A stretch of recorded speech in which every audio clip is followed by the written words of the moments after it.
again welcome to our all students যারা এই আগামীতে পরীক্ষা দিবে এমবিবিএস ফাইনাল এক্সাম সার্জারি অনেকেই অনেকগুলো কোশ্চেন পাঠিয়েছে তো ভাইবার কোশ্চেন কার্ড আকারে থাকে মানে পিক আপ করতে হয় ভাইবার কার্ড তারপর হচ্ছে কার্ডে যা পড়ে সেটা দেখে দেখে আনসার করতে হয় আর কি তো অনেক মাল্টি ডাইমেনশনাল কোশ্চেন তো থাকতেই পারে এটা সারা এমবিবিএস আই মিন বেলি ল্যাবের যে বই যে সেই বইটা থেকে কনসেপ্টে ওই আদলে আমরা কোশ্চেন তৈরি করি এবং কোশ্চেন করি এ লট অফ কোশ্চেন্স এটাই স্বাভাবিক আর সবগুলি অ্যান্সার করা বোঝা বুঝে এটাও ভেরি ডিফিকাল্ট আমরাও জানি সেটা তো এই আলোকে আপনারা অনেকেই মানে থাউজেন্ডস অফ কোশ্চেন্স পাঠিয়েছেন অনেক কোশ্চেন আছে যেগুলো অনেক সহজ কোশ্চেন সেগুলো কোথাও না কোথাও আছে হয়তো আপনারা খেয়াল করেন নাই দেখেন নাই তারপরেও দিয়েছেন আমরা চেষ্টা করব এগুলোর অ্যান্সার করার জন্য এবং ঠিক স্পেসিফিক যতটুকু লাগে অতটুকুই আমরা বললেই যথেষ্ট অনেক কোশ্চেন আছে এই কোশ্চেনগুলি আমরা আস্তে আস্তে আনসার না করলে একদিনে বা 2 দিনে এটা কিন্তু শেষ হবে না তো আপনাদের পরীক্ষা নকিং এট দ্য ডোর সে কারণে আমি একটু ভাইবার কোশ্চেনগুলো সম্পর্কে একটু আলাপ করব তো what is PET scan it signify যে পজিট্রন ইমিশন টোমোগ্রাফি এটা একটা ইমেজিং এটা কারা করে নিউক্লিয়ার মেডিসিন ডিপার্টমেন্ট করে তাহলে এটা একটা nuclear imaging method PET scan যেখানে 18 ফ্লুরিন হচ্ছে রেডিও অ্যাক্টিভ সাবস্টেন্স আর ফ্লুরোডাইঅক্সি এফডিজি গ্লুকোজ হচ্ছে একটা রেডিও ট্রেসার তো ডাইঅক্সি গ্লুকোজ কি করবে আইভি ফর্মে যদি আমরা দিয়ে দিই 18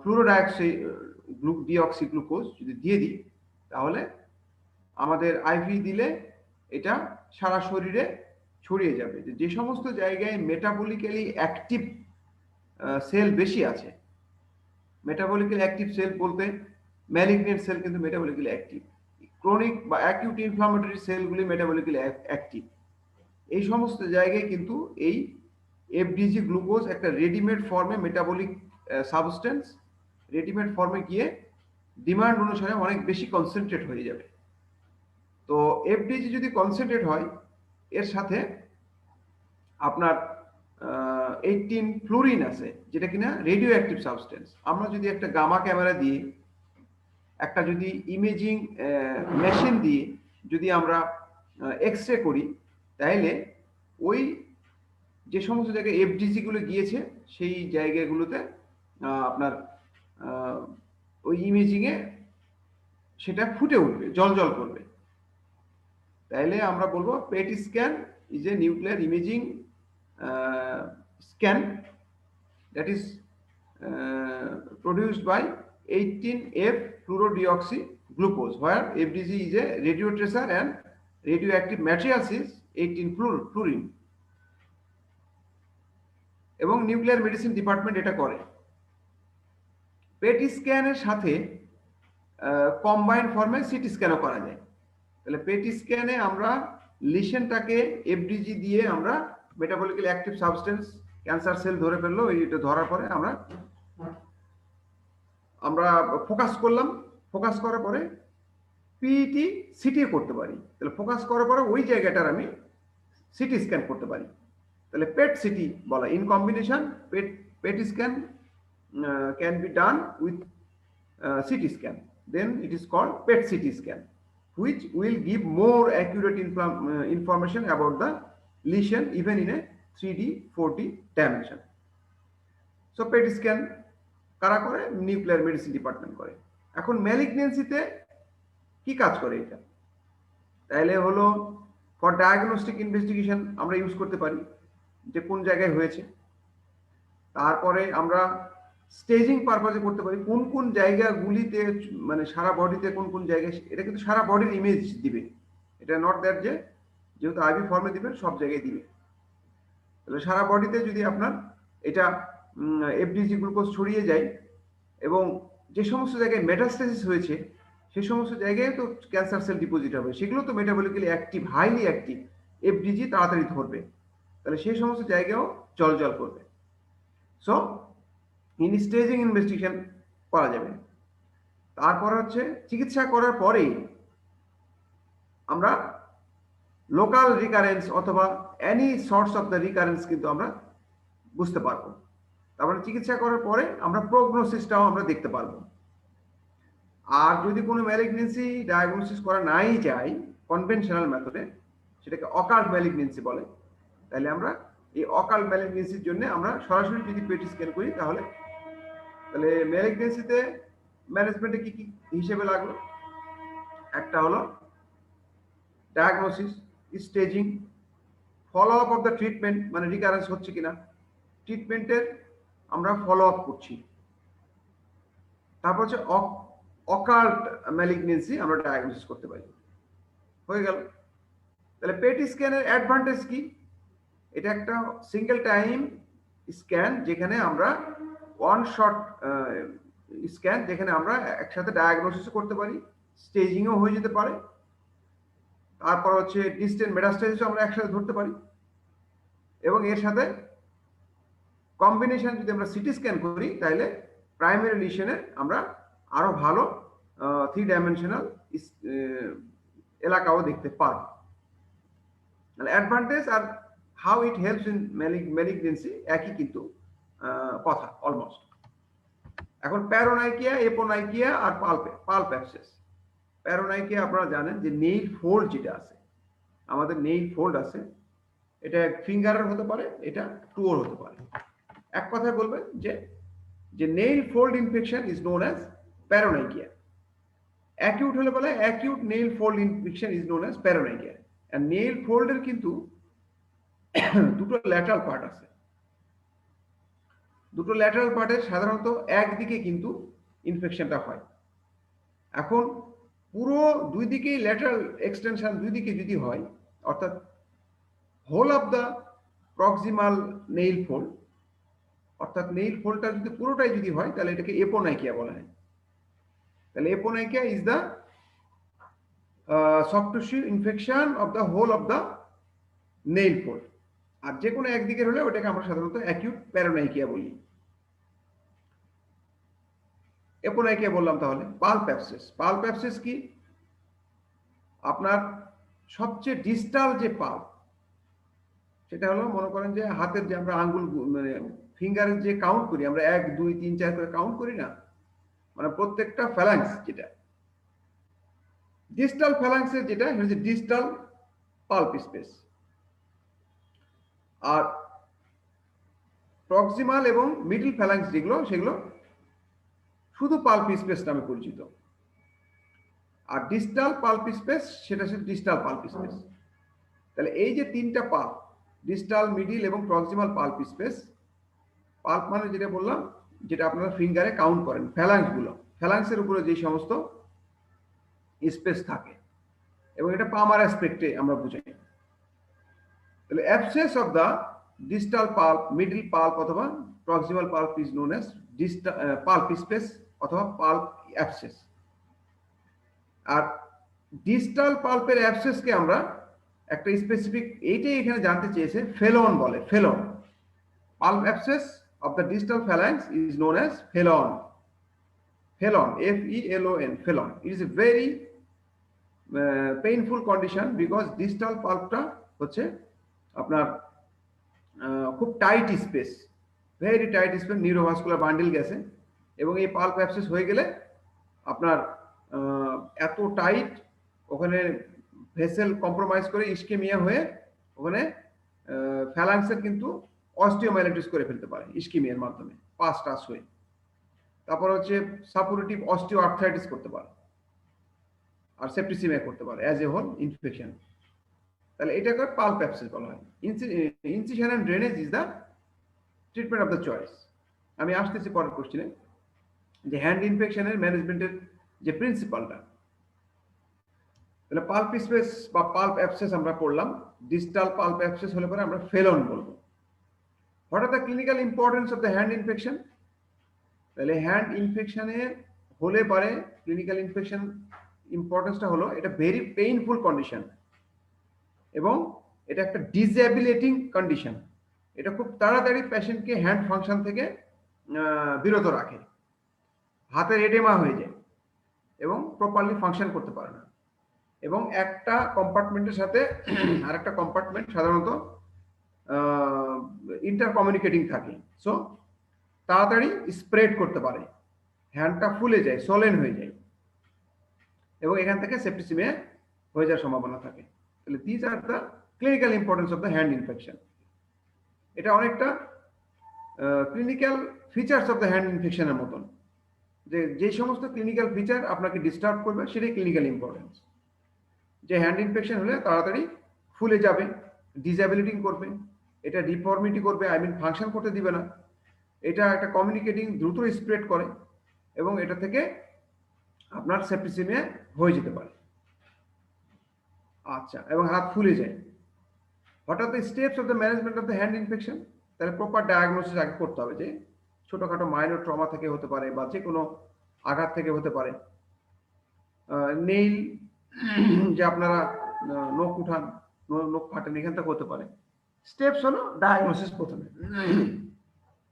ডায়াগনোসিস করার পরে আপনাকে অ্যান্টিবায়োটিক ইনস্টিল করতে হবে, অ্যান্টিবায়োটিক দিতে হবে, প্রপার অ্যান্টিবায়োটিক। তারপরে এলিভেশন অফ দ্য হ্যান্ড, কারণ ফুলে যাবে তাহলে ইডিমা কমে যাবে, এলিভেশন অফ দ্য হ্যান্ড। তারপর হচ্ছে পজিশনিং অফ দ্য হ্যান্ড, হ্যান্ডের পজিশনটা আপনাকে ফাংশনাল স্টেটে রাখতে হবে, রিস্টটা একটু এক্সটেনশনে রাখতে হবে এবং থাম্ব আর ইন্ডেক্স ফিঙ্গারটা আপনাকে পিঞ্চিং আকারে রাখতে হবে। তাহলে এক্সটেনশন অফ দ্য রিস্ট, তারপর হচ্ছে flexion of the metacarpophalangeal joints and apposition of the thumb and index finger. তাহলে পজিশন মানে ফাংশনিং পজিশন অফ দ্য হ্যান্ডে রাখতে হবে, নাহলে আপনার কিন্তু এখানে কিন্তু কন্ট্রাকচার হয়ে যাবে, জয়েন্ট স্টিফনেস হয়ে যাবে, সমস্যা। তাহলে এক হলো ডায়াগনোসিস, দুই হলো অ্যান্টিবায়োটিক শুরু করে দিলেন, তিন হলো এলিভেশন অফ দ্য হ্যান্ড, চার হলো পজিশনিং অফ দ্য হ্যান্ড, পাঁচ হলো surgery, incision and drainage for established abscess. এবং ইনসিশন এন্ড ড্রেনেজ করতে হবে, সকল পাস কম্পার্টমেন্ট অনুসারে বের করতে হবে, অ্যাবসেস ক্যাভিটি ওয়াশ করতে হবে নরমাল স্যালিন দিয়ে, ইফ রিকোয়ার্ড ইরিগেশন করতে হবে। তারপরে হচ্ছে আপনাকে সফট ব্যান্ডেজ অ্যাপ্লাই করে আপনাকে কাস্টের ভিতরে স্প্রিন্ট করে রাখতে হবে এবং in position of the hand, of function of the hand. তাহলে এটা প্রিন্সিপাল অফ সার্জারি যেটা আমি বললাম, incision and drainage followed by post operative care, কেয়ারের ভিতরে ওইটা রাখতে হবে আপনাকে, followed by post operative care. আপনাকে স্প্রিন্টের ভিতরে রাখতে হবে, কাস্টের ভিতরে রাখতে হবে, হ্যান্ড ফাংশনিং পজিশনে রাখতে হবে এবং আর্লি ফিঙ্গার মুভমেন্ট করতে হবে এবং আর্লি রিস্ট এক্সটেনশন করতে হবে, মানে all the encourage the movement of all joints, তাহলে স্টিফনেসটা হবে না। This is the principles of বা steps of management of hand infection. ঠিক আছে। Risk factors for developing surgical site infection. একটা সার্জারির সাইটে ইনফেকশন হবে, এটা আপনার পেশেন্ট থেকে শুরু করে ডিজিজ, কেমন ডিজিজ হয়েছিল, খারাপ না মন্দ, ডার্টি ডিজিজ, অ্যাবসেস ডিজিজ, এগুলোর উপর ডিপেন্ড করে অপারেশন ফ্যাক্টর পর্যন্ত, ইভেন পোস্ট অপারেটিভ ফ্যাক্টর পর্যন্ত ডিপেন্ড করে। আপনি যদি পেশেন্ট ফ্যাক্টর করতে চান, পেশেন্টটা কেমন হবে, ডায়াবেটিস যদি থাকে তার ভালো হবে না, পেশেন্টের ইমিউনো সাপ্রেশন থাকলে ভালো হবে, জন্ডিস থাকলে ভালো হবে না, ইউরিমিয়া থাকলে ভালো, সিস্টেমিক ডিজিজ যেগুলো খারাপ, ইমিউনো সাপ্রেশন থাকলে হবে না, স্টেরয়েড খাইলে ভালো হবে না, অ্যান্টি ক্যান্সার ড্রাগস থাকলে ভালো হবে না, মানে I mean surgical site infection হওয়ার সম্ভাবনা থাকবে। কেন? তাদের ইমিউন স্ট্যাটাসটা ভালো, তাদের হিলিং প্রসেসটা ভালো হবে না, ম্যালনিউট্রিশন থাকলে ভালো হবে না, অ্যানিমিয়া থাকলে ভালো হবে না, মানে সার্জিক্যাল সাইট ইনফেকশন হওয়ার সম্ভাবনা থাকবে। তাহলে আপনি একটু বুদ্ধি করে বলতে হবে যে patient factor, sir comorbid condition যেমন diabetes, immunosuppression, anti cancer drugs বললাম। Disease factor, surgical site infection এমন একটা আপনি ডিজিজের জন্য সার্জারি করেছেন, যে ডার্টি একটা অ্যাবসেস ক্যাভিটির ভিতরে ওপেন করছেন আপনি, তাহলে emergency operation surgical site infection বেশি হবে, কারণ ইমার্জেন্সি ইনফেকশন তার তো হওয়াই থাকে, যেমন intestinal obstruction, peritonitis, perforation of the gas containing hollow viscus, হ্যাঁ, তারপর ischaemic gangrene of the bowel, appendicitis, even appendicitis বা অ্যাপেন্ডিসেক্টমি করেছেন, মানে ডিজিজটা হলো অ্যাকিউট অ্যাপেন্ডিসাইটিস, ওখান থেকে কিন্তু আপনার ব্যাকটেরিয়াল এক্সুডেশন উন্ডে লেগে গেলে, অ্যাপেন্ডিক্স যখন ডেলিভারি করবেন আপনি কাটার সময়, অথবা উন্ডের গায়ে তো অ্যাপেন্ডিক্স টাচ করতেই পারে, তখন উন্ডে কিন্তু লেগে যাবে। সো ডিজিজ ফ্যাক্টর একটা ভেরি ইম্পর্টেন্ট। অপারেশন ফ্যাক্টর কি, আপনার প্যাশেন্ট প্রিপারেশন থেকে শুরু করে স্ক্রাবিং থেকে, সার্জনের স্ক্রাবিং থেকে, প্যাশেন্টের অপারেটিভ এরিয়া শেভিং থেকে শুরু করে সবই কিন্তু অপারেশন ফ্যাক্টর। আপনি হাসপাতালে প্যাশেন্টটাকে দীর্ঘদিন ধরে ভর্তি রাখা থেকে শুরু করে সবই কিন্তু, তাহলে দীর্ঘদিন ভর্তি রাখলে পরে হসপিটাল অ্যাকুয়ার্ড ইনফেকশন হয়ে কিন্তু সার্জিক্যাল সাইট ইনফেকশন হয়, একজন আরেকজনটা ইত্যাদি। লেস হসপিটালিস্টে প্যাশেন্টের প্রিপারেশন, প্যাশেন্টের optimisation of the comorbid condition, এগুলো কিন্তু সবই প্রি অপারেটিভ প্রিপারেশনের মধ্যে পড়ে আর কি। তারপরে স্ক্রাবিং অফ দ্য সার্জন, তারপরে প্যাশেন্টের অপারেটিভ এরিয়া শেভিং, প্যাশেন্ট সকালে বাথিং নিবে, তারপরে অপারেশন থিয়েটার এনভায়রনমেন্ট খোলামেলা হবে না, একটা সুন্দর ওটি এনভায়রনমেন্ট থাকবে, এসি হবে, ল্যামিনার ফ্লো থাকবে, তারপরে হচ্ছে বেশি লোকজন ওটিতে চলাফেরা করবে না, ইনস্ট্রুমেন্টগুলো স্টেরাইল হবে, এতগুলো গেল সার্জারি এখন শুরু করতে পারি নাই। তারপরে সার্জিক্যাল ফ্যাক্টরের ভিতরে, প্রপারের ভিতরে meticulous technique, less haematoma, less bleeding, less foreign body যেন না থাকে,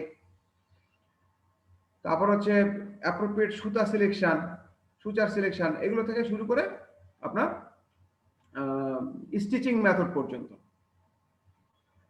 পোস্ট অপারেটিভ আর একটা বলি না আমি, অ্যান্টিবায়োটিক প্রোফাইলেক্সিস, প্রি অপারেটিভের ভিতরে অ্যান্টিবায়োটিক প্রোফাইলেক্সিস দিলে পরে আপনার সার্জিক্যাল সাইট ইনফেকশন কম হয়, বিশেষ করে যখন আমরা মেশ টেস্ট দিব বা প্রস্থেসিস দিব, একটা জায়গায় তাহলে বলতে হবে যে অ্যান্টিবায়োটিক প্রোফাইলেক্সিস। আচ্ছা, তারপরে আসেন হলো আর কি ফ্যাক্টর আছে পোস্ট অপারেটিভ ফ্যাক্টরের ভিতরে, বললাম যে continuation of the antibiotic prophylaxis, less visitor, হ্যাঁ, যেন হসপিটাল অ্যাকর্ড ইনফেকশন না হতে পারে, proper hygiene of the medical staff and nurses and doctors ইত্যাদি। তাহলে this are the risk factors for the surgical site infection. কিভাবে সার্জিক্যাল সাইট ইনফেকশন ডায়াগনোসিস করবেন? যে কোনো জিনিস ডায়াগনোসিস, হিস্ট্রি, ক্লিনিক্যাল এক্সামিনেশন আর হচ্ছে ইনভেস্টিগেশন। হিস্ট্রিতে কি বলবে, একটা সার্জারি হয়েছিল, একটা সাইট দেখাবে, সাইটে সাধারণত ইনফেকশন হলে পেইন হবে অথবা ফোলা হবে, পাস যদি হয়ে যায়, তা তো পাস হলে ব্যথা তো করবেই, তাহলে পেইন, সোয়েলিং, ফোলা, ডিসচার্জ। সামটাইমস পেশেন্ট এরকম কমপ্লেন করে যে popping up of the incision site, মানে পসপস বা মানে গ্যাস গ্যাস গ্যাস গ্যাস আওয়াজ হচ্ছে, তারপর ড্রেসিংটা ভিজে যেতে পারে। তাহলে these are the symptoms of surgical site infection. এবং এটা সাধারণত সুপারফিশিয়াল এবং ডিপই হয়, সুপারফিশিয়াল সার্জিক্যাল সাইট এবং ডিপ সার্জিক্যাল সাইট ইনফেকশন, মানে সুপারফিশিয়াল লেয়ার আর হচ্ছে ডিপ লেয়ার, এই দুটোই কমন থাকে। আর অর্গান স্পেস বা ক্যাভিটারি যদি হয় তাহলে ইন্ট্রাঅ্যাবডোমিনাল অ্যাবসেস যেটা হয় সেটা। তো সেরকম যদি হয় তাহলে পেট ফোলা থাকবে, ব্যথা করবে, তারপর হচ্ছে swinging rise of the temperature, fever, এগুলো তো থাকবেই। তো টাকিকার্ডিয়া থাকলো। এখন আপনি এক্সামিনেশন করলেন, সার্জিক্যাল সাইট ইন্সপেকশন করলে দেখা যাবে যে এটা সাধারণত 3rd to 5th পিরিয়ডিতে হয়। দেখা যাবে যে আপনার ইরাইথেমা, টেন্ডারনেস, ওখানে এক্সুডেশন, পাস, তারপর হচ্ছে ইনসিশন সাইটটা ফুলে গেছে, তারপর হচ্ছে টেন্ডারনেস তো বললাম, পাস, তারপরে আপনার হচ্ছে ট্যাকিকার্ডিয়া থাকতে পারে, টেম্পারেচার থাকতে পারে। ইন জেনারেল এক্সামিনেশনে ইনভেস্টিগেশন করতে হবে, এখানে পাস নিয়ে কালচার সেন্সিটিভিটি করতে হবে বা সব নিয়ে কালচার সেন্সিটিভ করতে হবে। এখন আপনি যদি পাস ভালো বুঝতে না পারেন, একটা আলট্রাসোনোগ্রাফি করা যেতে পারে, এমনকি সিটি স্ক্যান পর্যন্ত সার্জিক্যাল সাইটের বা ওই এলাকার করে। তাহলে ইনভেস্টিগেশনের ভিতরে একটা সিবিসি করলেন, একটা আরবিএস করলেন, একটা পাস সোয়াপ বা কালচার সেন্সিটিভিটি করলেন, আল্ট্রাসোনোগ্রাফি করলেন, এইভাবে করে আমরা সার্জিক্যাল সাইট, তবে বেশিরভাগই clinical diagnosis. Steps of the management of the surgical site infection. Steps of management মানে হলো হোল প্রসেস। প্রথমে ডায়াগনোসিস, তারপর হচ্ছে ট্রিটমেন্ট, তারপর ফলো আপ। ডায়াগনোসিস করলেন বাই বলেছি, by clinical features and investigation. এখন হচ্ছে treatment. If it is superficial surgical site infection, then আপনি কয়েকটা স্টিচ রিমুভ করে অল কালেকশন রিমুভ করবো স্যার। অ্যান্টিবায়োটিক শুরু করব প্রথমে এম্পেরিক্যাল, পাস সেন্ড করার পরে আমি পাসের কালচার সেন্সিটিভিটি অনুসারে আমি অ্যান্টিবায়োটিক শুরু করব। আর কয়েকটা স্টিচ রিমুভ করে যে পাস সরালেন, এটা আরেকটু অ্যাগ্রেসিভ আকারে আপনাকে ড্রেনেজ অথবা evacuation of the all pus আপনাকে আন্ডার অ্যানাস্থেসিয়াও কিন্তু করা যেতে পারে, both superficial or deep surgical infection, site infection. এরপরে যখন লোড কমে গেল তখন প্রতিদিন ডেইলি ড্রেসিং করতে হবে of the surgical site infection to enhance the adequate granulation tissue. After adequate granulation tissue, the wound may be automatically closed by granulation tissue and epithelialization. There is the secondary wound healing, or it may require some suturing. That is the secondary suture or delayed primary suture after adequate healthy granulation tissue. এখন যদি অনেক defect বড় থাকে, আপনি টেনে জোড়া দিতে পারতেছেন না, it may also require skin graft or flap. এর হল তাহলে steps of the management of the surgical site infection. এবং পোস্ট অপারেটিভ ফলো আপ, এবং হচ্ছে যে ফলো আপ যে করতে হবে, ফলো আপ করতে হবে যেন পেশেন্টের আর যেন ইনফেকশন না হয়। তো কোমরবিড কন্ডিশন চিকিৎসা করতে হবে, পেটের কোনো ইনফেকশনের সোর্স রাখা যাবে না, অ্যান্টিবায়োটিক কন্টিনিউ করতে হবে। These are the follow up protocol.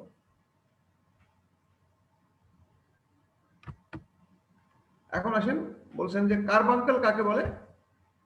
Carbuncle হচ্ছে মাল্টিপুল আসলে বয়েলের সমষ্টি। একটা মাল্টিপুল বয়েল যখন একটা জায়গায় হয়, তখন এই মাল্টিপুল বয়েল স্পন্টেনিয়াস রাপচার হয়ে মাল্টিপুল ওপেনিং হয়, সাইনাস ফর্মেশন হয়, এটাকে কার্বাঙ্কেল বলে। এবং অতিরিক্ত এটা একটা ডিভাস্টেটিং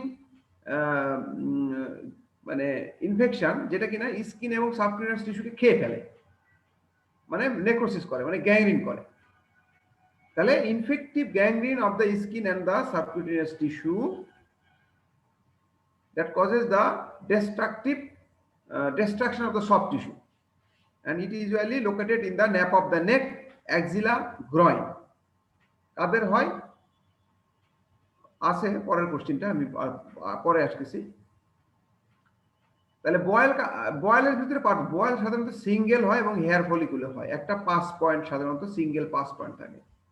কার্বাঙ্কল বলেছি আমি multiple, having multiple discharging sinus. আপনি ওই যে হোয়াট ইজ কার্বাঙ্কেলের ভিতরে ডিফিনিশনটা লাস্ট লাইনটা দিবেন। Infective gangrene of the skin and subcutaneous tissue causing destructive necrosis tissue and having a multiple discharging sinus, usually located on the nape of the neck, axilla, groin. তো কার্বাঙ্কেলের সাথে ঝামেলা হয় Hydra অ্যাডিনাইটিস সাপুরেটিভা। এই দুটা জিনিস সাধারণত একই রকমের। তো হোয়াট ইজ দ্য, জিজ্ঞেস করে যে এর মতন আরেকটা জিনিস আমাদেরকে সমস্যা করে ডিডি হিসেবে, সেটা হচ্ছে হাইড্রা অ্যাডিনাইটিস সাপুরেটিভা। আচ্ছা, ওটাও একটা কোশ্চেনে কোথায় যেন ছিল। তাহলে বয়েল হচ্ছে সিঙ্গেল হেয়ার ফলিকল থেকে হয়, একটা সিঙ্গেল পাস পয়েন্ট থাকে, কার্বাঙ্কুল থাকে, অনেকগুলা ডিসচার্জিং সাইনাস থাকে, এবং ইউজুয়ালি সাইডটা important, usually nap of the নেকে হয়। এবং ডেবিলিয়েটেড ডায়াবেটিস পেশেন্টের সাধারণত কোমরবিড কন্ডিশনে সাধারণত হয়। এবং সেখানে আপনি কিছু নেক্রোটিক ম্যাটেরিয়ালও কিন্তু আপনি থাকতে পারে, অ্যাসোসিয়েটেড নেক্রোটিক ম্যাটেরিয়াল, এবং জায়গাটা অনেক বড় এডিমাটাস থাকবে কার্বাঙ্কেলে, কিন্তু বয়েলে অত বড় সাধারণত সারাউন্ডিং এরিয়া ইডিমাটাস থাকে না। কার্বাঙ্কেলে জায়গাটা ইন্ডুরেটেডও থাকে, মানে উঁচা হয়ে গেছে। বয়েলে সাধারণত ফ্লাকচুয়েশন পয়েন্ট পাওয়া যায়, যেহেতু অ্যাক্সেস আছে। কার্বাঙ্কেলে ওরকম ফ্লাকচুয়েশন পয়েন্ট সাধারণত পাওয়া যায় না। তাহলে আপনি ডিফারেন্সিয়েট, এই কথাগুলো যদি আপনি বলেন, কয়েকটা কথা হয়ে গেল। কাদের কার্বাঙ্কেল হয়?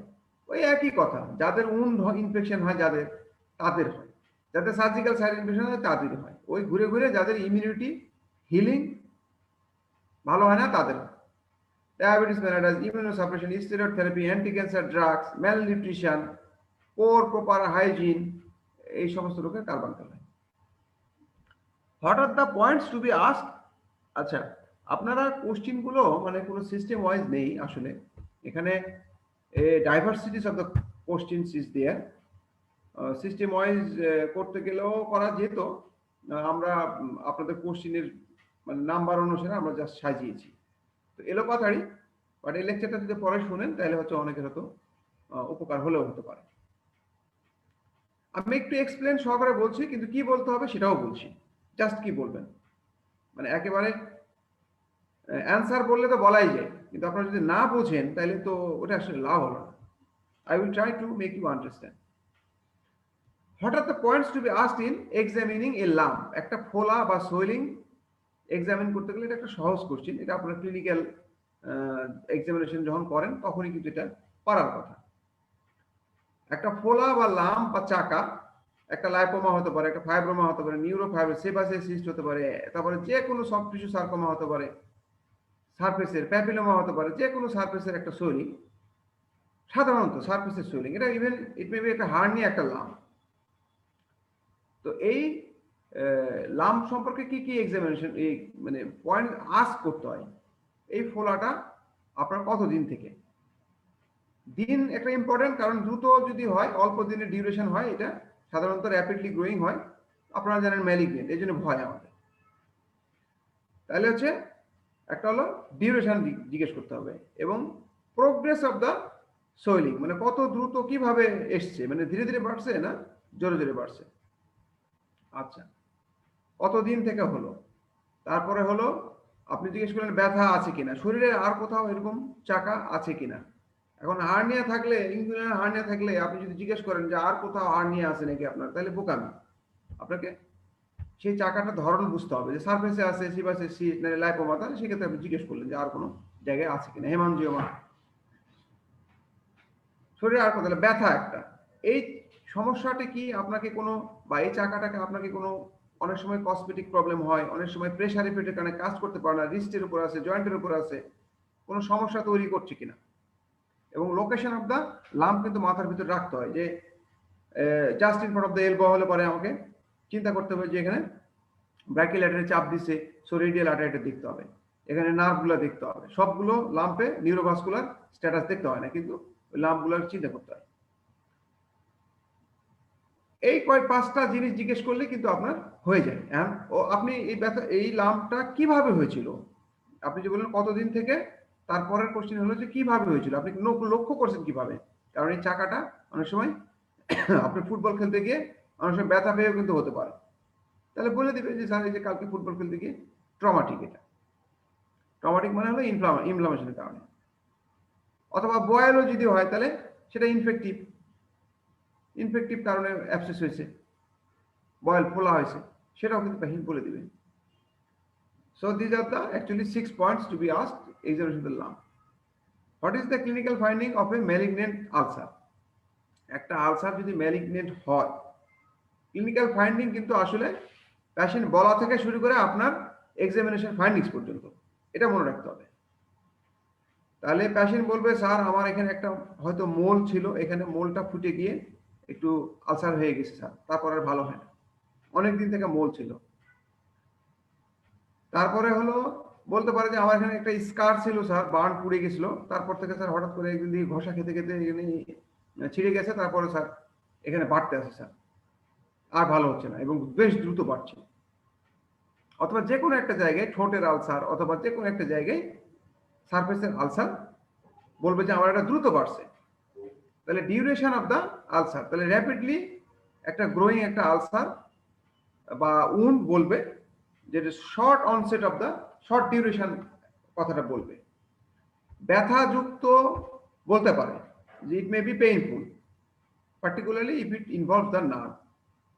আচ্ছা, তারপরে প্রি এক্সিস্টিং কোনো বিনাইন লিশনের উপরে মানে বলতে পারে, যেমন হচ্ছে কি বলে বার্ন স্কার অথবা যে কোনো স্কার, ওদিকে হচ্ছে মুখের লিকোপ্লাকিয়া, ওদিকে হচ্ছে মোল টোল আছে এগুলো, এবং র্যাপিডলি গ্রোয়িং হতে পারে পেইন। আর একটা রিজিওনাল লিম্ফ নোডের জায়গায় ফোলা দেখাতে পারে। যদি পায়ে হয় তাহলে ইঙ্গুলার লিম্ফ নোড ফোলা দেখাতে পারে, ওই স্যার আমার এখানে ফুলে গেছে, তাহলে একটা লিম্ফ্যাডিনোপ্যাথি নিয়ে আসতে পারে। এটা হচ্ছে হিস্ট্রিতে গেল। এক্সামিনেশনে আপনি কি পাবেন এই ক্লিনিক্যাল ফাইন্ডিং ম্যালিগন্যান্ট আলসারে? এটা যেটা মিন করছে এখানে সেটা হলো ইরেগুলার মার্জিন পাবেন। অনেক বড় একটা সাধারণত আলসার থাকে, মার্জিনটা ইরেগুলার হয়। এজটা কি হয় আপনার রেইসড মানে উঁচু হয় এবং ইভার্টেড হয়ে যায়, এত জোরে বাড়ে যে জায়গা দিতে পারে না। মার্জিন সহ ঝুলে পড়ে হচ্ছে নর্মাল স্কিনের দিকে, সেই জন্য ইভার্টেড হয়ে পড়ে ঝুলে পড়ে। তাহলে মার্জিন এজটা হবে রেইসড অ্যান্ড ইভার্টেড হবে সাধারণত। এটা স্কোয়ামাস সেল কার্সিনোমাতে হয়। আর বেজাল সেল কার্সিনোমাতে তখন ধরবে যে কোনটাতে কি হয়। বিসিসিতে হয় raised and rolled beaded, raised and rolled and beaded, raised and rolled and beaded. আর ম্যালিগন্যান্ট মেলানোমাতেও একই রকম রেইসড অ্যান্ড আপনার কি বলে ইভার্টেড, স্কোয়ামাস সেল কার্সিনোমার মতনই। আর তাহলে বিসিসি কে রোডেন্ট আলসারে বলা হয়, বেজাল সেল কার্সিনোমাকে। মোট কথা রেইসড অ্যান্ড ইভার্টেড হচ্ছে ম্যালিগন্যান্ট আলসারের এজটা। আর বেসটা কেমন পাবেন? বেসটা সকল ম্যালিগন্যান্ট আলসারের বেসটা পাবেন ইন্ডুরেটেড, যে জায়গাটাই আলসারটা বসে আছে সেই জায়গাটা বেস বলে, এই বেসটা ঠেলে উপরে উঠবে। আর সারাউন্ডিং স্কিন বলেন অথবা ব্লিডস অন টাচ সাধারণত হতে চাই আলসার এলাকায়, bleeds on touch. Tenderness may vary according to the nerve involvement, তাহলে টেন্ডারনেসও হতে পারে। This are the clinical finding, there may be a regional lymphadenopathy. এটা হচ্ছে ক্লিনিক্যাল ফাইন্ডিং। তাহলে সাজিয়ে গুছিয়ে আপনাকে বলতে হবে। আর আমার বক্তব্য থেকে আপনাকে কিন্তু লিখে ফেলতে হবে আমি কি কি বলছি। যে অনসেট, এখানে কি rapid onset of the ulcer, তারপরে স্যার পেইন, তারপরে স্যার প্রি ম্যালিগন্যান্ট কন্ডিশনের উপরে থাকতে পারে, তারপরে স্যার রিজিওনাল কোনো সলিড নিয়ে আসতে পারে। তারপর স্যার এক্সামিনেশনে আমরা বড় আলসার, লার্জ আলসার থাকে, ইররেগুলার মার্জিন থাকে, এই এইজটা থাকে রেইসড অ্যান্ড ইভার্টেড, ইউজুয়ালি বেসটা থাকে ইভার্টেড, এবং ভ্যারিং ডিগ্রি অফ টেন্ডারনেস থাকে, রিজিওনাল লিম্ফোডেনম থাকে। হয়ে গেল। How marginal ulcer occur? If a ulcer occurs in a previous burn scar, it is known as marginal ulcer. তাহলে বার্ন স্কারটা অনেক পাতলা থাকে, বার্নের যে স্কারটা থাকে সেটা ঘষা খেয়ে খেয়ে খেয়ে আপনি ইভেন সিম্পল মোজা সক্সের ঘষাতেও কিন্তু, স্যান্ডেলের ঘষাতেও কিন্তু সেই জায়গাটা ফ্রিকশন হয়ে আপনার আলসার হয়ে যায়। এই আলসারটা আস্তে আস্তে স্কোয়ামাস সেল কার্সিনোমাতে রূপান্তর হয়, এবং these ulcers usually transformed into squamous cell carcinoma, which is known as Marjolins ulcer. Findings কি ওই আগের মতনই, raised and inverted, irregular margin, regional lymphadenopathy, base indurated, শেষ। What are the lesions caused by the gram negative organisms in surgery? Surgery ওয়ার্ডে আপনি কি কি রোগী আপনি পাবেন? একটা আছে অপারেশনের রোগী, একটা আছে নন অপারেশনের রোগী। অপারেশন করা রোগীর উন্ড ইনফেকশন হবে, হতে পারে এটা সিম্পল হাতের পায়ের উন্ড, হতে পারে অ্যাবডোমিনাল উন্ড। তাহলে উন্ড ইনফেকশন সাধারণত সারফেস যদি হয় তাহলে স্ট্যাফিলোককাস, স্ট্রেপ্টোককাস দিয়ে হয়। কিন্তু আপনার গাটের অর্গানিজম দিয়ে যদি হয়, যেমন আপনি অ্যাপেন্ডিসেক্টমি করেছেন, যেমন আপনি ইন্টেস্টিনাল রিসেকশন করেছেন, যেমন আপনি কোলন রিসেকশন করেছেন for colonic malignancy, rectal malignancy, তাহলে ওই কোলন হ্যান্ডেল করতে গিয়ে কোলনের দুই একটা স্টুলের দানা অথবা কোলনের দুই একটা ব্যাকটেরিয়া উন্ডে লাগতে পারে না, তখন গ্রাম নেগেটিভ অর্গানিজমতে উন্ড ইনফেকশন হয়, ইকোলাই যেটা। তো উন্ড ইনফেকশন এক। তারপরে হলো হচ্ছে আপনার ইন্ট্রাঅ্যাবডোমিনাল অ্যাবসেস, এটা অপারেশনের পরে হয়, আর অপারেশনের আগে ইন্ট্রাঅ্যাবডোমিনাল অ্যাবসেস কাদের হয়? যাদের অ্যাপেন্ডিসাইটিস হয়েছিল, চিকিৎসা করা হয় না, অ্যাপেন্ডিক্সের এক্সুডেশন জমে জমে জমে অথবা অ্যাপেন্ডিকুলার অ্যাবসেস হয়ে হয়ে বড় একটা ইন্ট্রাঅ্যাবডোমিনাল অ্যাবসেস হয়ে গেছে, অথবা পারফোরেশন হবে গ্যাস কন্টেনিং হলো ভিসকাস, এটা কিন্তু আলটিমেটলি ইন্ট্রাঅ্যাবডোমিনাল অ্যাবসেস হয়ে যাবে পেরিটোনাইটিস হয়ে। So intraabdominal abscess. আর অপারেশন অপারেশনের রোগী সেপ্টিসিমিয়া হতে পারে গ্রাম নেগেটিভ অর্গানিজম দিয়ে, একইভাবে হয়। আর অপারেশন ছাড়া কি কি রোগী আসে, যেমন নেক্রোটাইজিং ফাসাইটিস, এটা পলিমাইক্রোবিয়াল অর্গানিজম। নেক্রোটাইজিং ফাসাইটিস উদাহরণ শুনবেন আপনারা, ফর্নিয়াস গ্যাংগ্রিন, মিলেনিস সিনার্জিস্টিক গ্যাংগ্রিয়ান, যেটা অ্যান্টেরিয়র অ্যাবডোমিনাল ওয়ালে হয়, আর ফর্নিয়াসটা হয় হচ্ছে আপনার পেরিনিয়াল স্কোটাল রিজিয়নে হয়। তাইলে necrotising fasciitis is a polymicrobial organism in which gram-negative organisms is predominant. Peritonitis, ওই যে perforation of the gas containing hollow viscus, এটা অপারেশনের আগেও আপনার গ্রাম নেগেটিভ সেপ্টিসিমিয়া হতে পারে, অপারেশনের পরেও আপনার ধোয়া মোছার পরেও গ্রাম নেগেটিভ সেপ্টিসিমিয়া হতে পারে। একটা এক্সাম্পল দিলে স্যাররা খুশি। How diagnose A gram negative infection, history, clinical examination এবং ইনভেস্টিগেশন। হিস্ট্রিতে টিপিক্যাল আপনার এরকম অপারেশন হিস্ট্রি থাকতে পারে, অথবা পারফোরেশন হিস্ট্রি থাকতে পারে, অথবা এরকম একটা সফট টিস্যু ইনফেকশন নিয়ে আসতে পারে, বয়েল, অ্যাবসেস, নেক্রোটাইজিং ফাসাইটিস গেল।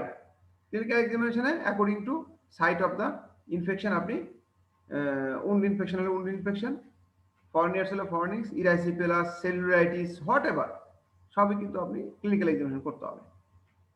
ইনভেস্টিগেশন কি, ওইখান থেকে আপনার উন্ড সোয়াব পাস নিতে হবে, অনেক সময় ব্লাড কালচার অ্যান্ড সেন্সিটিভিটি করা যায়, সিবিসিতে আপনি করলেনই, সিবিসিতে আপনার লিকোপেনিয়া অথবা লিকোসাইটোসিস দুটোই আসতে পারে, ESR, C reactive protein, acute inflammatory. আর ব্লাড কালচারে আপনার সেপ্টিসিমিয়া যেহেতু বলছে, ব্লাড কালচার সেন্সিটিভিটি আপনি গ্রাম নেগেটিভ অর্গানিজম আপনি পেয়ে যেতে পারেন, আপনার ওই লোকাল ইনফেকশনও উন্ড সোয়াবেও পেয়ে যেতে পারেন। এভাবে তাহলে আপনি গ্রাম নেগেটিভ ইনফেকশন আপনি ইয়ে করতে পারলেন। আবার ইউরিনারি ট্র্যাক্ট ইনফেকশন হয় কিন্তু, ক্যাথেটারাইজেশন বলেন বা সিম্পল আনকমপ্লিকেটেড ইউটিআই, পাইলোনেফ্রাইটিস, এগুলো কিন্তু গ্রাম নেগেটিভ অর্গানিজম দিয়ে হয়। তাহলে অ্যাকর্ডিং টু আপনাকে ইউরিন এক্সামিনেশন করতে হবে, urine RME, culture sensitivity, ultrasonography of the whole urinary tract. তাহলে আপনি গ্রাম নেগেটিভ ইনফেকশন এভাবে ডায়াগনোসিস করলেন। এখন গ্রাম নেগেটিভ ইনফেকশন আরেকটা কথা বলি নাই, যে ওখানে biliary cholangitis is also a gram negative organism দিয়ে হয়, এবং সার্জারি ওয়ার্ডে মোস্ট ফ্রিকুয়েন্টলি পাওয়া যায়, অবস্ট্রাকটিভ জন্ডিসে পাওয়া যায়, এমনি কোলাঞ্জাইটিসে পাওয়া যায়, কোলোডোকোলিথিসিসে পাওয়া যায়, কোলাঞ্জাইটিস একটা বলতে হবে। ওকে, এখন সেপ্টিসিমিয়া হয়ে গেছে মানে হলো blood is overloaded with the bacteria and toxins. তাহলে আপনি কমপ্লিকেশন কি হবে, এই পেশেন্ট তো আলটিমেটলি কি হবে, প্রথমে আর্লি যদিও থাকে, আলটিমেটলি যে ল্যান্ড করবে লেট সেপ্টিক শকে। তাহলে ওই কথাটা সিরিয়ালি যদি আমি বলি যে হাইপোটেনশন, হাইপোথার্মিয়া হবে, কার্ডিয়াক আউটপুট রিডিউসড হবে, কার্ডিয়াক মায়োকার্ডিয়াল ডিপ্রেশন হয় এখানে সেপ্টিসিমিয়ার সিকিউলি হিসেবে, কারণ কিছু ইনফ্লামেটরি মিডিয়েটরস তৈরি হয় ডাইরেক্টলি আর কার্ডিয়াক ডিপ্রেসিভ এজেন্ট হিসেবে কাজ করে।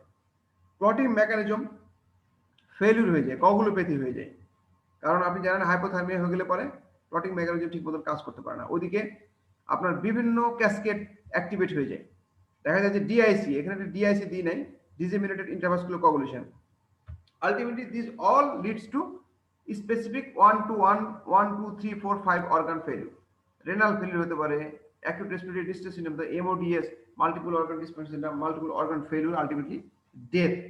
এটা আপনাকে বুঝে বুঝে করতে হবে, মুখস্থ রাখতে হবে। একটা এক্স-রে যদি একটা স্যারে দিতে বলে যদি পড়ো এবং আমাকে বলো যে কি কি চেক করবে এক্স-রে পড়ার আগে, তাহলে পেশেন্টের নাম, ধাম, কাম, কোথায় আছে, হসপিটালে কোথায়, বেড টেট সব, ডেট টাইম, এগুলো। তারপর হলো হচ্ছে কোন পার্টের এক্সামে লেখা উপর থাকবে, চেস্ট লেখা থাকবে, নাহলে লিম লেখা থাকবে, আপার লিম লেখা থাকবে, তাহলে হচ্ছে কোন পার্ট, সাইড, ডান না বাম ইত্যাদি।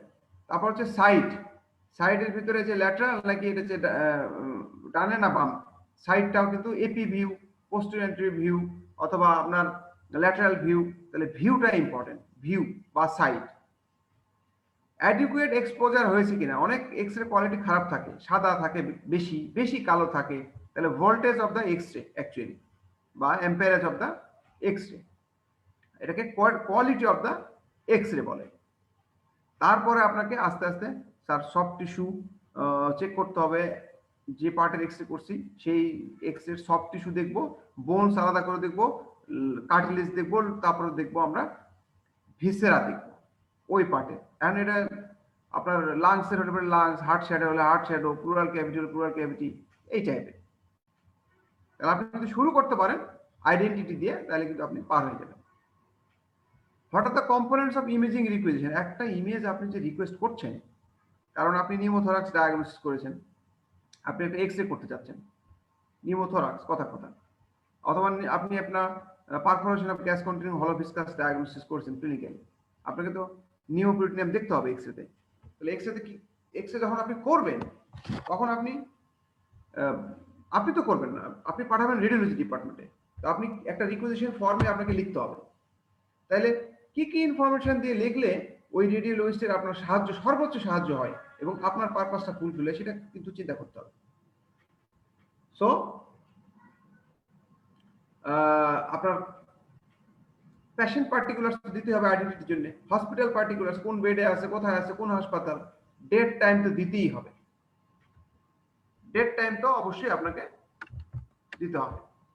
আপনার একটা প্রভিশনাল ডায়াগনোসিস একটা থাকবে, মনে করেন যে নিউমোথোরাক্স, একটা প্রশ্নবোধক চিহ্ন দিয়ে দেন, ওনাকে একটা ক্লু বা হেল্প দিচ্ছেন,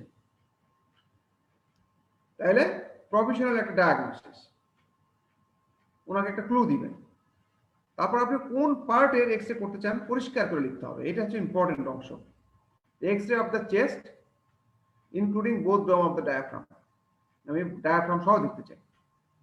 স্পেশাল কোন অ্যাটেনশন আছে কিনা, special attention to detect any pneumothorax, haemothorax ইত্যাদি, ফ্লায়াল চেস্ট, কোনো অ্যাটেনশন আছে কিনা। আর একটা ছোট্ট নোট আপনার ক্লিনিক্যাল ফাইন্ডিংস এর উপর যদি দেন, যে আমার এটা মনে হয়েছে পারকাশন নোট ডাল ছিল, এটা রেসপিরেটরি ডিস্ট্রেস ছিল, পেশেন্টের হাইপক্সিয়া ছিল, তাহলে ওই যে এক্স রে করবে সে ভালো করে খেয়াল করবে যে দেখি তো লাংসের উপরে কোনো প্রেশার ইফেক্ট আছে কিনা নিউমোথোরাক্স, হিমোথোরাক্সের জন্য। সো দিজ আর দ্য রিকোয়েজিশন কার্ডে আপনাকে চিন্তা করে কিন্তু লিখতে হবে। তারপরে কিন্তু আপনার কম্পোনেন্ট কিন্তু শেষ হয় না, আমি লিখি নেই, আপনার সিগনেচার আছে, ডাক্তারের নাম আছে, নাম পরিষ্কার করে থাকবে, এবং একটা মোবাইল নাম্বার, আজকাল কন্ট্যাক্ট নাম্বার দিলে সুবিধা, অসুবিধা কোথায়, কন্ট্যাক্ট নাম্বারটা দিয়ে দিবেন। শুধু ইমেজিং না, আপনি একটা হিস্টোপ্যাথোলজি বা যে কোনো ইনভেস্টিগেশন স্লিপ আপনি সিগনেচার করবেন বা পাঠাবেন, ইনভেস্টিগেশন স্লিপ বা ইনভেস্টিগেশন রিকুইজিশন, ইভেন সিবিসি, যদিও সিবিসিতে ওরকম অত ক্লিনিক্যাল মানে প্রফেশনাল ডায়াগনোসিস লিখতে হয়, কিন্তু আরো অন্যান্য অত লিখতে হয় না। বাট আপনি যদি you will practise this sorts of কি বলবো ইনফরমেশন, এটা কিন্তু আপনার খুব ভালো একটা কাজে দিবে। যে কোনো কিছু রিকুইজিশন করতে গেলে আপনি এত কিছু ইনফরমেশন প্রোভাইড করলে খুবই ভালো। ইমেজিং বলতে কিন্তু আমরা খালি এক্স রে বললে কিন্তু ভুল হবে, খালি আলট্রাসাউন্ডকে আমরা ইমেজিং মনেই করি না অনেক সময়, CT scan imaging, MRI imaging. So imaging বলতে আমরা কি বুঝাই, এটা এক্স রে থেকে শুরু করে ultrasound, CT scan, MRCP, ERCP, MRI সবকিছু কিন্তু, angiography is also imaging, but এটা একটু অন্য টাইপের ইমেজিং আর কি, ইন্টারভেনশনাল ইমেজিং অ্যানজিওগ্রাফিটা। তো দিস ইজ অলসো ইমেজিং, সেখানে ডাইরেক্ট ফ্লোরোস্কোপিক ইমেজিং করা হয় অ্যানজিওগ্রাফিতে, ডাইরেক্ট ভিজুয়ালাইজেশন মানে রিয়েল টাইম ভিজুয়ালাইজেশন করা হয়। তো এই সমস্ত ইমেজিং এর হ্যাজার্ডস গুলি কি কি, একটা সিম্পল এক্স-রে সিটি স্ক্যানের কথা যদি আমি চিন্তা করি, এই হ্যাজার্ড গুলি কি কি, তাহলে হ্যাজার্ড গুলি আমাকে দুই ভাগে ভাগ করতে হবে। একটা হলো কন্ট্রাস্ট রিলেটেড, আমরা অনেক ইমেজিং এ কন্ট্রাস্ট ইউজ করি, আপনারা বলবেন স্যার কন্ট্রাস্ট রিলেটেড হ্যাজার্ডস, আর হচ্ছে sir ionising radiation related hazards.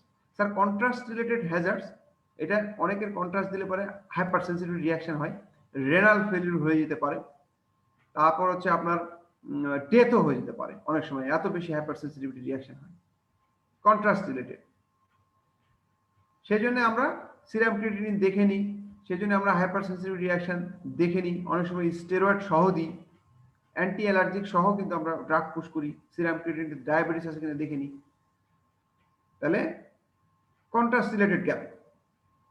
এদিকে হচ্ছে নন কন্ট্রাস্ট মানে আয়োনাইজিং রেডিয়েশন রিলেটেড হচ্ছে আপনার ডোজ ডিপেন্ডেন্ট হ্যাজার্ডস আর হচ্ছে non dose dependent hazard. Dose dependent hazard হচ্ছে আপনার হচ্ছে ক্যাটারাক্ট মানে চোখের ক্যাটার, যারা হচ্ছে কন্টিনিউয়াসলি ওইখানে কম্পিউটারে কাজ করে, রুগীকে সিটি স্ক্যানের টেবিলে বসায় উঠায়, তা কিছু পরিমাণ তো যতই শিল্ড ব্যবহার করুক কিছু পরিমাণ ইমেজিং তো তাদের রেডিয়েশন যায়।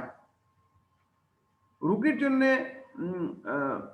হ্যাজার্ডস তো মেনে নিয়েই আমরা করছি এখানে, যে ডোজ তো আমরা রেডিয়েশন এক্সপোজার দিবই, আমার বেনিফিটটা বেশি বলে আমি রুগীটাকে, কিন্তু যারা কাজ করে তাদের কিন্তু এই যে ক্যাটারাক্ট চোখের যে ছানি হয়ে যায় ধীরে ধীরে ধীরে ধীরে, এটা কিন্তু dose dependent. Non dose dependent হচ্ছে ম্যালিগনেন্ট ট্রান্সফরমেশন বা ম্যালিগনেন্সি, ক্যান্সার হওয়ার সম্ভাবনা থাকে। যেমন একটা এক্স-রে যতটুকু রেডিয়েশন হয় একটা সিটি স্ক্যানে 500 গুণ কিন্তু রেডিয়েশন বেশি হয়। তাহলে একটা সিটি স্ক্যান করলে 5-7 বার করলে 1500 গুণ হয়ে গেল। তাহলে তার কিন্তু এই ionising radiation one of the cause of the malignancy, আপনারা জানেন। তাহলে হচ্ছে ম্যালিগনেন্ট ট্রান্সফরমেশন।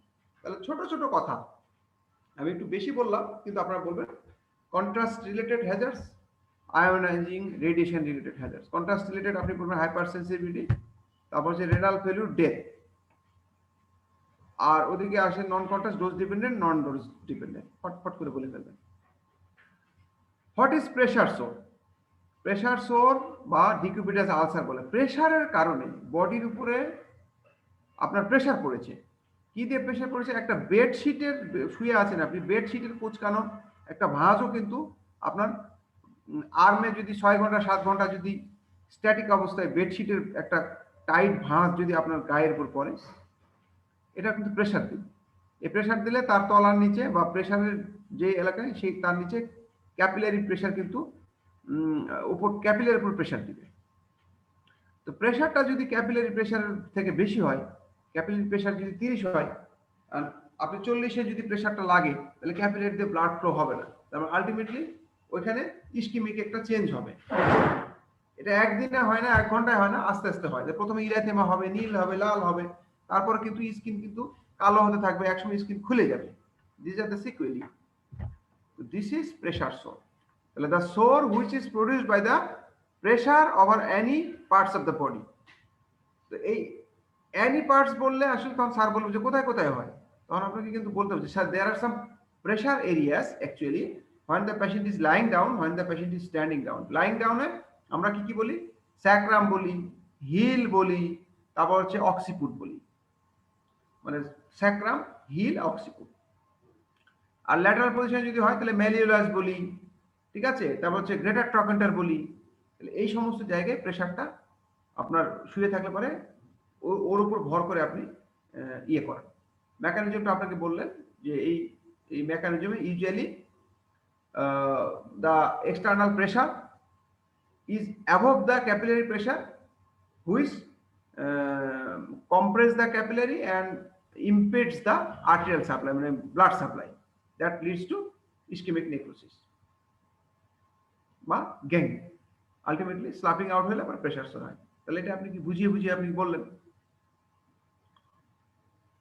প্রেসার সোরের তাহলে কাদের হয়? আমার আপনার তো আমরা রাতে শুয়ে থাকি, তো প্রেসার সোর হয় না, অনেকক্ষণ তো বালিশের চাপ থাকে, আমরা কিন্তু নিজের অজান্তে ঘুরে যাই, নিজের মধ্যে পজিশন কিন্তু চেঞ্জ হয়ে যায়।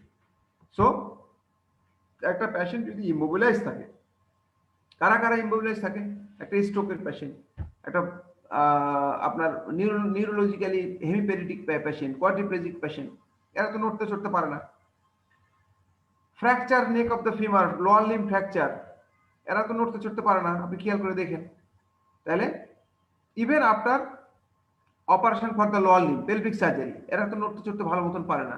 Even after spinal anaesthesia, general anaesthesia, prolong surgery, you must consider. তাহলে ইমোবিলাইজ পেশেন্ট বা প্রলং ইমোবিলাইজেশন, এটা পেশেন্ট ফ্যাক্টরের ভিতরে আমি যদি চিন্তা করি।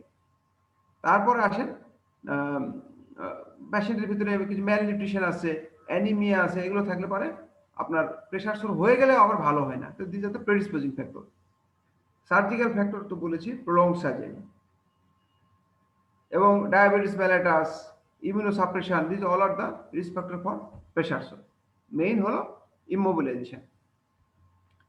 আর দুটো রিস্ক ফ্যাক্টর আছে।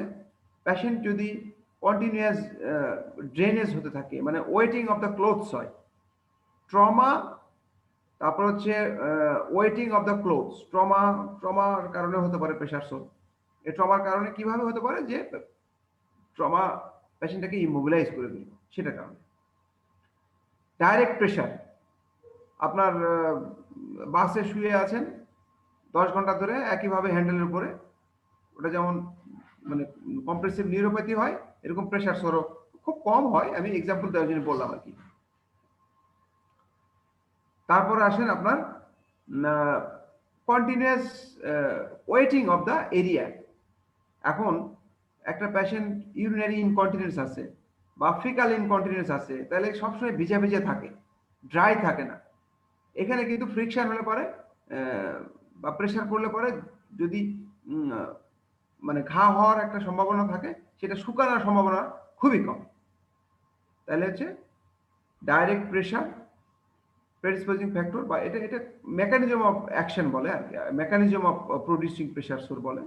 ডাইরেক্ট প্রেশার, ট্রমা, তারপরে আপনার হচ্ছে ওয়েটিং বা ওয়েটনেস বা ল্যাক অফ ড্রাইনেস, এগুলো বলে আর কি।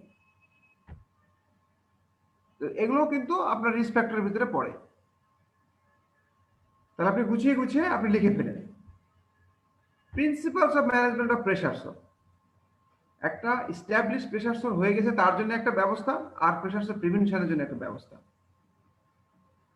তাহলে যার হয়ে গেছে তাকে চিন্তা করতে হবে যে অ্যানি প্রেশার এক্সার্টিং ফ্যাক্টর আছে কিনা, তাহলে সেই রিলিফ অফ দ্য প্রেশার, তাহলে ভালো একটা বেড দিতে হবে, যে বেডে বিছানা চাদর কুচকায়া যায় না, অথবা একটা ক্যাথেটার অনেক সময় থায়ের উপরে প্রেশার দিয়ে থাকে, হাতের উপরে প্রেশার দিয়ে থাকে, একটা ড্রেন টিউব প্রেশার দিয়ে থাকে।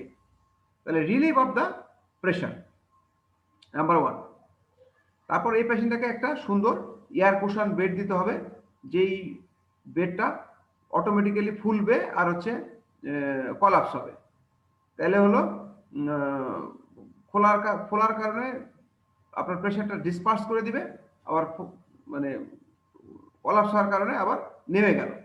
এভাবে ব্লাড সার্কুলেশনটা সে ইমপ্রুভ করবে। যাকে দিতে পারবো না, অথবা ইন অ্যাডজাঙ্ক্ট আমরা পজিশন চেঞ্জ করব বারবার করে, আমি একই প্রেশার অনেকক্ষণ ধরে একই জায়গায় অনেকক্ষণ রাখবো না।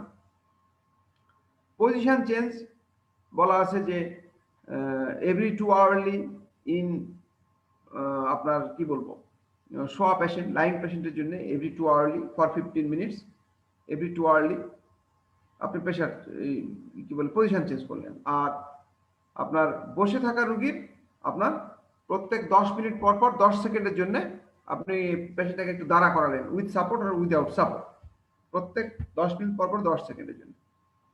এগুলো করলে সার্কুলেশনটা ওয়েল ডিসপার্স হয়, সমানভাবে হয়, এটা হয় না। তারপরে আপনি অ্যান্টিবায়োটিক দেন, আপনি local care of the wound নেন, আপনি তাছাড়া ম্যালনিউট্রিশন কারেকশন করেন, অ্যানিমিয়া কারেকশন করেন, ওগুলো তো আপনার আছে, ডায়াবেটিস করেন, এগুলো তো আছে প্রিন্সিপাল অফ ম্যানেজমেন্ট। তাহলে আরেকটা হলো optimisation of the comorbid condition, শেষ। তারপর হচ্ছে অ্যান্টিবায়োটিক প্রোফাইল্যাক্সিস বলেন অথবা কন্টিনিউশন অফ দ্য অ্যান্টিবায়োটিক্স। আরেকটা হলো ফাইনালি লোকাল কেয়ার, যে উন্ডটা হয়েছে local care of the wound. আর এটা যদি অল্প স্বল্প হয়, রেগুলার ড্রেসিং, উন্ড ডেব্রাইডমেন্টের মাধ্যমে কিন্তু চলে যেতে পারে। আর যদি বেশি বেশি হয়, যেমন ভিতরের মাসেল, ফ্যাট, ট্যাট, বোনস দেখাচ্ছে, তাহলে এটা আলটিমেটলি আপনার উন্ডটাকে ড্রেসিং টেসিং ভালো মতন করে আলটিমেটলি ফ্ল্যাপ অথবা গ্রাফটিং লাগতে পারে। তো ড্রেসিং টেসিং গ্রানুলেশন টিস্যু তৈরি করতে একটা মেথড স্যার এই ক্ষেত্রে শুনতে চাই, যে ভ্যাকুয়াম অ্যাসিস্টেড ড্রেসিং করে স্যার গ্রানুলেশন টিস্যু ফরমেশন করে আমরা গ্রাফট আর ফ্ল্যাপ দিতে পারি। এখানে ভ্যাক বলে, ভ্যাক ড্রেসিং বলে, ভ্যাক ড্রেসিংটা ইম্পর্টেন্ট। তাহলে local care of the wound এটা ডিপেন্ড করবে এই প্রেসার সোরের গ্রেডিং এর উপর ডিপেন্ড করবে। তাহলে ভ্যাক ড্রেসিং করবো আমরা, ভ্যাক ড্রেসিং করে যেটা বেশি হয়ে গেছে মানে গ্রেড 4 এর জন্য, গ্রেড 3 এর জন্য আমরা গ্রানুলেশন টিস্যু নিয়ে এসে স্কিন গ্রাফট আর ফ্ল্যাপ করতে পারি।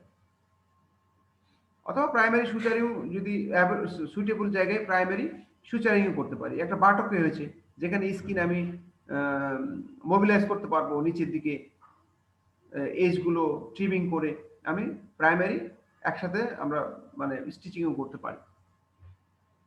তাহলে প্রিন্সিপাল অফ ম্যানেজমেন্ট এটা ইস্টাবলিশ ক্ষেত্রে, আর যার ইস্টাবলিশ হয় না তার ক্ষেত্রে আমরা প্রোফাইলাইসিস হিসেবে পেশেন্টটাকে যত পারবো মোবিলাইজ করব, যত পারবো পজিশন চেঞ্জ করব, যত পারবো এয়ার কুশন বেড দিব। আমি খেয়াল করব যে পেশেন্টের যেন ড্রাইনেস সবসময় থাকে, ওয়েট যেন না থাকে। আমি ক্যাথেটার পেশাব করে দিলে ক্যাথেটার দিয়ে দিব, এমনকি ফিক্যাল ইনকন্টিনেন্সের জন্য কোলোস্টোমিও পর্যন্ত করে দেয় রিলিফ প্রোফাইলাইসিসে। তারপরে আপনার কোনো ইনসাইটিং ফ্যাক্টর যেন না থাকে, আমি ভালো একটা বেড দিব ইত্যাদি। এটা করবো আর কি। তাহলে রিস্ক ফ্যাক্টর গেল, আমরা এখন ম্যানেজমেন্টও বললাম। What is packed cell? Packed cell is nothing but a red blood cell. একটা ব্লাড কালেকশনের পরে আমাদের শরীরে যখন আরবিসি ঘোরাঘুরি করে তখন আমরা সার্কুলেটিং আরবিসি বলি। এটা যখন আমরা বাইরে ব্যাগে নিয়ে আসি এবং ব্যাগটাকে আমরা যদি খাড়া করে ঝুলিয়ে রাখি তাহলে উপরের দিকে প্লাজমা, নিচের দিকে প্যাকড সেল জমা হয়, আরবিসি গুলো সব জমা হয় গ্র্যাভিটির টানে, এটা ভারী আছে। This is packed cell. তাহলে in a stored blood the lower portion of the stored blood is known as packed cell. This is nothing but a red blood cell. When you are going to use, কখন এটা আমরা use করি সাধারণত packed sell? এখন যার কিনা trauma হয়েছে, acute blood loss হয়েছে, অনেক রক্ত পড়ছে, তার জন্য শুধু আরবিসি কিন্তু তার হাইপোভলিউমিয়া হয়ে গেছে, তার সার্কুলেটিং ব্লাড ভলিউমই কমে গেছে, তাকে আমরা হোল ব্লাড দিব, শুধু প্যাকড সেল দিব না, ওই পুরো ব্যাগটাই দিব। তাহলে তার সার্কুলেটিং ভলিউমটা মানে রিস্টোর করবে। আর শুধু আরবিসি কখন মানে কনসিডার করব? যে সমস্ত রোগীর শুধুমাত্র আরবিসি প্রয়োজন। যেমন আমি বলি ক্রনিক একটা ব্লাড লস যদি হয় তাহলে আরবিসি যেতে যেতে হিমোগ্লোবিন লস হয়ে যায়, তাহলে chronic anaemia even due to peptic ulcer disease, even due to malignancy, even due to chronic renal failure, তাহলে chronic anaemia, chronic blood loss যে কারণগুলো আমি বললাম, even due to haemolytic anaemia. Haemolytic অ্যানিমিয়াতে শুধুমাত্র আরবিসি ব্রেকডাউন হয়, এটা তো আমার লিপোসাইট দরকার নেই, এখানে আমার তো প্লাজমা দরকার নেই, এই সমস্ত জায়গায় আমরা প্যাকড সেল দিই। আর আরেকটি কারণ হলো যে সমস্ত জায়গায় হোল ব্লাড দিলে পরে ভলিউমটা এক্সপ্যান্ড করবে, সেই এক্সপ্যান্ডেড ভলিউম হার্ট ডিল করতে অসুবিধা হবে, হিমোডাইনামিক সার্কুলেশনটা বেড়ে যাবে, মানে ভলিউমটা বেড়ে যাবে এবং হার্ট কিন্তু সেক্ষেত্রে পাম্প করতে অসুবিধা হবে এবং অনেক সময় হার্ট ফেলিউর হয়ে যেতে পারে। এই সমস্ত জায়গায় আমরা অ্যাভয়েড করব হোল ব্লাডটা দেওয়া। Even if it is needed, even whole blood প্রয়োজন থাকা সত্ত্বেও আমরা হোল ব্লাডটাকে অ্যাভয়েড করি, হোল ব্লাডের অন্য কিছু ফর্মে নিতে চাই। যেমন হলো যদি হোল ব্লাড ভলিউম এক্সপ্যান্ডারের জন্য প্রয়োজন হয়, আমি অন্য ভলিউম এক্সপ্যান্ডার ইউজ করি, যেমন হলো হিউম্যান অ্যালবুমিন, ডেক্সট্রান, অন্য যেগুলো কম পরিমাণে বেশি এক্সপ্যান্ড করতে পারে। কারণ এই রোগীটাকে আমি বেশি পরিমাণে ব্লাড দিলে এর হিমোডাইনামিক ওভারলোড হয়ে যাবে। সেই সমস্ত ক্ষেত্রে আমরা প্যাকড সেল ইউজ করি, যেমন কাদের elderly, children, cardiac failure patient, এগুলো। মানে আমার মনে হয় যে আপনারা এই বক্তব্যের আলোকে এক্সপ্লেনেশন সহকারে উত্তর বুঝতে পারছেন। 4 ইউনিট প্যাকড সেল যদি অ্যাট এ টাইম আপনি দেন তাহলে কি কি প্রবলেম হতে পারে? এটা একটা মাল্টিপল ব্লাড ট্রান্সফিউশনের যে কমপ্লিকেশন আপনি বেলি ল্যাবে যেটা আছে আপনি জাস্ট সেটা বলে দেবেন। অতিরিক্ত ভাবে না বললেও চলে, তেমন কিছু না বললেও চলে। এখানে আপনার অতিরিক্তভাবে শুধু প্যাক্সেল দিচ্ছেন যেহেতু, সেহেতু এখানে আয়রন ওভারলোড হতে পারে, এখানে আয়রন টক্সিসিটি হতে পারে, হ্যাঁ, তারপর হচ্ছে সাইটের টক্সিসিটি হতে পারে। এগুলো সবই কিন্তু মাল্টিপল ব্লাড ট্রান্সফিউশন কমপ্লিকেশনের ভিতরে আছে। আমি আর ওদিকে গেলাম না। মাল্টিপল ব্লাড ট্রান্সফিউশনের কমপ্লিকেশন মানে হিমোডাইনামিক ওভারলোড থেকে শুরু করে আপনার hyperkalaemia, metabolic acidosis, hypokalaemia, hypocalcaemia, হ্যাঁ, হাইপোথার্মিয়া, এগুলো তো বলেই ফেললাম, তাই। আর হলো হোয়াট ইজ এ সাইনাস। এটা আপনারা অনেকবার করছেন যে একটা সাইনাস হচ্ছে একটা ব্লাইন্ড ইন্ডেড ট্র্যাক, যার এক মাথা একটা সারফেসের উপরে পড়ছে আর আরেক মাথা কোথায় যে ভিতরে রয়েছে সেটা আমরা জানি না, এবং usually lined by what, usually lined by granulation tissue. এটা অর এপিথেলিয়াল টিস্যু কিন্তু হতে পারে। তাহলে এটাকে আমরা সাইনাস বলবো। যে sinus is a blind ended tract which is usually lined with granulation tissue leading from an epithelial surface, leading from an epithelial surface into the surrounding area অথবা into the deeper area। আবার বলছে often from a abscess cavity, মানে abscess cavity থেকে যেটা বের হয়ে আসে বাইরের দিকে সারফেসে, বিশেষ করে পেরিয়ানাল অ্যাবসেস বার্স্ট হয়ে যায় যখন, তখন বাইরের দিকে যেটা আপনার মুখ থাকে সেটাকে সাইনাস বলা হয়। তো এরকম ভিতরের দিকে মুখ বন্ধ আর বাইরের দিকে মুখ খোলা আপনি কতগুলো সাইনাস সার্জারি ওয়ার্ডে দেখেছেন? জিজ্ঞেস করলো আপনাকে। তাহলে আপনি আপনার পেরিয়ানাল সাইনাস দেখতে পারেন। আপনি এভাবে না বলে আপনি যদি কনজেনিটাল কিছু সাইনাস আমি দেখেছি স্যার, যেমন স্যার থাইরোগ্লোসাল সাইনাস, আমি স্যার ব্রাঙ্কিয়াল সাইনাস দেখেছি, নেকে ল্যাটারাল সাইডে হয়, আর থাইরোগ্লোসাল সাইনাস হয় হচ্ছে আপনার মিড লাইনে হয়। আমি প্রি অরিকুলার সাইনাস দেখেছি, কনজেনিটাল সাইনাস বলতে পারেন কিন্তু আপনি। তারপরে আপনি আম্বিলিক্যাল সাইনাসও কিন্তু অনেক সময় হয় ভাইটালো ইন্টেস্টিনাল ডাক্ট থেকে। খুব কম দেখছেন বুঝলাম। তাহলে সবচেয়ে বেশি দেখছেন কিন্তু টিউবারকুলার সাইনাস। আমি দেখছি সার্ভাইকাল লিম্ফ নোডে টিউবারকুলার সাইনাস, ভিতরের দিকে মুখটা পাওয়া যায় না, মানে টিবি অ্যাবসেস থেকে হয়ে বাইরে চলে আসছে স্কিনে। দিস ইজ টিউবারকুলার সাইনাস সবচেয়ে বেশি দেখছি। প্রি অরিকুলার সাইনাস দেখছেন। আর একটা সাইনাস হয় পেরিয়ানাল সাইনাস হয়। আচ্ছা, আর একটা সাইনাস হয় আপনার যদি কোনো উন্ড ইনফেকশন অথবা অ্যাবসেস হয়ে বাইরের দিকে থাকে, সেই সাইনাসটা আপনি দেখেছেন। How could you manage a case of persistent discharging sinus after an abdominal surgery?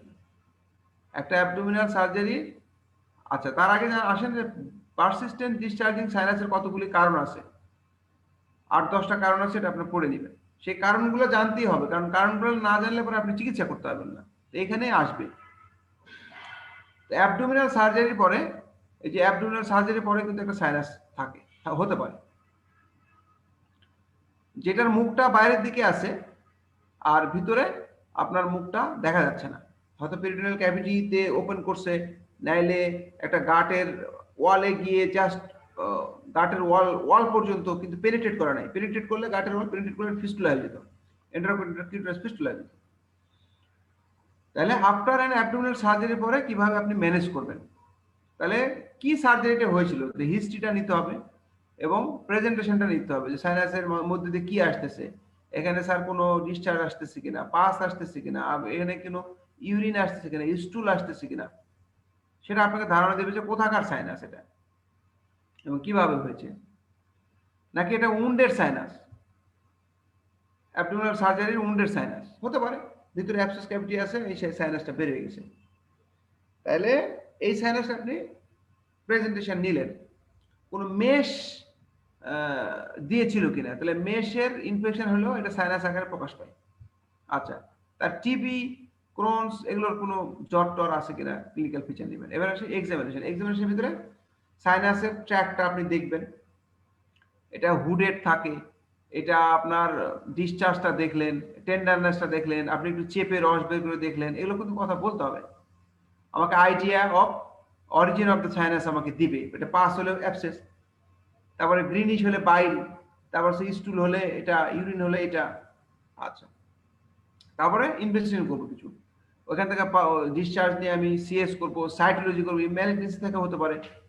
মনে করেন যে ল্যাপারোস্কোপিক একটা পোর্টে অথবা ইনসিশন সাইটে একটা ক্যান্সার সেল ড্রপলেট হয়েছে, সিডিং হয়েছে, তাহলে সেখান থেকে কিন্তু সাইনাস হয়ে যেতে পারে।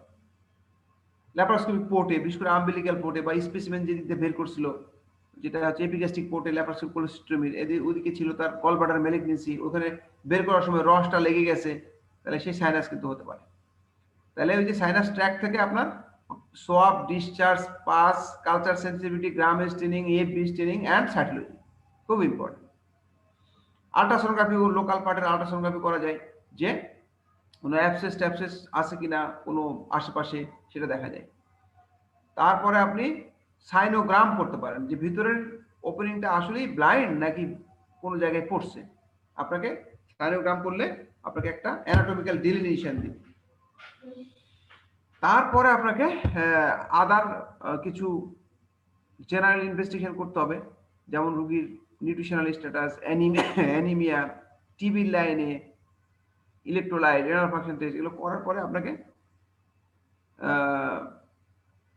সাইনাস ট্র্যাক ডেলিনেশন করার পরে আপনাকে সিদ্ধান্ত নিতে হবে যে এই সাইনাসের আমি কি করবো। একাই সাধারণত পারা যায় না, অনেকে মাল্টিডিসিপ্লিনারি টিম লাগে। এমনকি এমআরআই পর্যন্ত সাইনাসের ট্র্যাক্টের করতে হয়, যে মাল্টিপল ব্রাঞ্চিং আছে কিনা, তাহলে কমপ্লেক্স ইমেজিং লাগতে পারে এবং হেল্প ফ্রম আদার লাগতে পারে। তারপরে আমি সিদ্ধান্ত নিব যে কজটা আইডেন্টিফাই যদি করতে পারি তো খুবই ভালো, যেমন টিবি হলে টিবি, যেমন আপনার ম্যালিগনেন্সির ড্রপলেট হলে ড্রপলেট, তাহলে সাইনাস ট্র্যাক্ট হয়েছে। আইডেন্টিফাই করার পরে ডেফিনেটিভ প্রসিডিউর অ্যাকর্ডিং টু, তাহলে removal of the cause and excision of the sinus tract, এটা হচ্ছে মানে মেন কথা, removal of the cause and excision of the sinus tract. এইভাবে আমরা অ্যাবডোমিনাল সার্জারির পরে পারসিস্টেন্ট সাইনাস করতে পারি। আচ্ছা, what is hospital acquired infection? আপনি ভালো ছিলেন বা পেশেন্ট ভালো ছিল, বাসায় থাকতে একটা ব্রেস্টের সার্জারি করতে এসেছে, ব্রেস্টের সার্জারি করতে এসেই দেখা যায় যে পেশেন্টের ইউটিআই ডেভেলপ করলো এই প্রিপারেশনের মধ্যে, তাহলে অথবা নিউমোনিয়া ডেভেলপ করলো, তাহলে হাসপাতালে আসার পরে যে রুগীটা, এমনকি অপারেশনের পরেও কিন্তু হসপিটাল অ্যাকোয়ার্ড ইনফেকশন হতে পারে। অপারেশনের পরে দেখা গেলো যে উন্ড ইনফেকশন হলো, কেন? ওনাকে ভিজিট করছে অনেকে, হাজার কোটির লোক আসছে, একটা ভালো হাসপাতালে হয় না, প্রাইভেট ক্লিনিকে, একটা রাস্তার ধারে একটা ক্লিনিকে হয়েছে, মানে যেখানে ওটি এনভায়রনমেন্ট স্টেরিলিটি ঠিক মতো মেনটেন করতে পারে নাই। এটা তো রুগী দায়ী না, আসলে আর একজন দায়ী। হাসপাতালে আসার পরে যেটা হওয়ার কথা ছিল না তার, সেটাকে বলে হসপিটাল অ্যাকোয়ার্ড ইনফেকশন অথবা নজোকোমিয়াল infection. The infection develops in a patient after hospital admission is known as hospital acquired infection. তো hospital acquired infection আসলে কোন কোন ডিজিজ হয় আর কি, যেমন ইউরিনারি ট্র্যাক্টের হয় ইউটিআই, যেমন হচ্ছে লাংসের হয় নিউমোনিয়া, উন্ডের হয় উন্ড ইনফেকশন, সেপ্টিসেমিয়া হয়। These are the common hospital acquired infection. তারপর হচ্ছে ইমপ্ল্যান্ট ইনফেকশন, এটা হচ্ছে হসপিটাল অ্যাকোয়ার্ড ইনফেকশন। তাহলে কোন কোন অর্গানিজম দিয়ে হসপিটাল হয়, কোন একটা জায়গায় যেন ছিল, তাহলে staphylococcus, streptococcus, pneumococcus, pseudomonas aeruginosa, this are the common organism that cause hospital acquired infection. এখন এটাকে আপনি প্রিভেন্ট করবেন কেমনে? What are the standard steps to prepare a patient surgery to prevent the hospital acquired infection? পেশেন্টকে আপনি কিভাবে prepare করবেন hospital acquired infection থেকে রক্ষা করার জন্য? এটা পেশেন্ট প্রিপারেশন, আবার নিজস্ব হাসপাতালের প্রিপারেশন আছে, ওটি এনভায়রনমেন্ট থেকে শুরু করে, ইনস্ট্রুমেন্ট থেকে শুরু করে, স্টেরিলিটি থেকে শুরু করে, সার্জন ভালো করে কাজ করবে, ওগুলো গেল সার্জনের রেসপন্সিবিলিটি বা অথরিটির রেসপন্সিবিলিটি। পেশেন্টের কি কি রেসপন্সিবিলিটি আছে, বা পেশেন্টকে এই করলে পারে বা পেশেন্টকে এইভাবে প্রিপারেশন দিলে হসপিটাল অ্যাকুরেট। তাহলে পেশেন্টের যে সোর্স সেটাকে বন্ধ করতে পারলে তো হবে। পেশেন্টকে তাহলে আপনি এটাকে প্রি অপারেটিভ প্রিপারেশনও বলা হয় বা প্রি অপারেটিভ হ্যাঁ প্রিপারেশন। পেশেন্টকে আপনি হসপিটালে অ্যাডমিশন করবেন যত কম পারা যায়, less stay, just before the surgery আপনি হাসপাতালে অ্যাডমিশন করলেন। ডে কেস সার্জারি হলে সবচেয়ে বেশি ভালো হয়। পেশেন্টের কোনো অ্যাক্টিভ ইনফেকশন থাকা যাবে না, রেসপিরেটরি ট্র্যাক্ট ইনফেকশন, ইউটিআই, এগুলো থেকে তো উন্ড ইনফেকশন হতে পারে, যেটা হওয়ার কথা ছিল।